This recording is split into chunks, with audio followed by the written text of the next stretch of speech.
Verse 24 of Surah Al-Abas and moving forward are very special verses. The Quran in Surah Abas is talking about a person who doesn't believe in Allah subhanahu wa ta'ala, and he has turned away from Allah subhanahu wa ta'ala. And Allah subhanahu wa ta'ala is reminding him of the many signs that he finds around himself that point to the existence of God and that his creator is present in his life.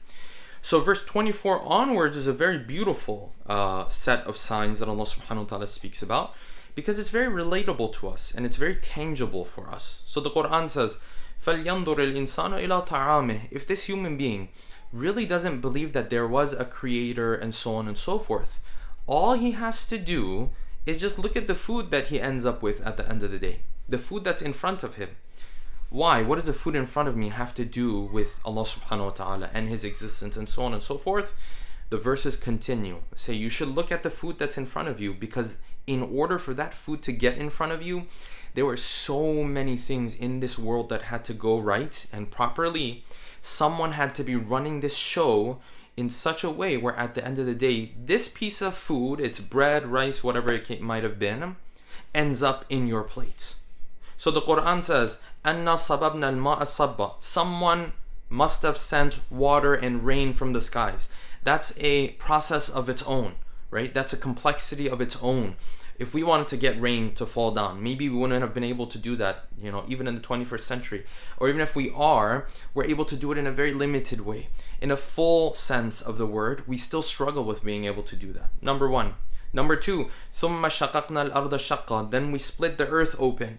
Number three, فَأَنْبَتْنَا فِيهَا حَبًّا. Then we put the seeds in there.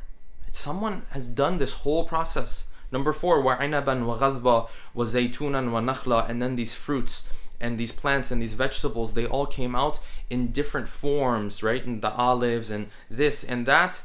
وَحَدَائِغَ غُلْبًا مَتَاعًا لَكُمْ وَلِأَنْعَامِكُمْ. All of this so that it becomes a means of sustenance for you and for the cattle that you feed, who are also another blessing of God to you. So what the Quran is saying is, listen, when you have doubts, and these doubts creep into our hearts all the time, Allah subhanahu wa ta'ala is saying you don't have to go far. Just look at the food that is in front of you. How many different things had to come together, hand in hand, for you to be able to have that food in front of you.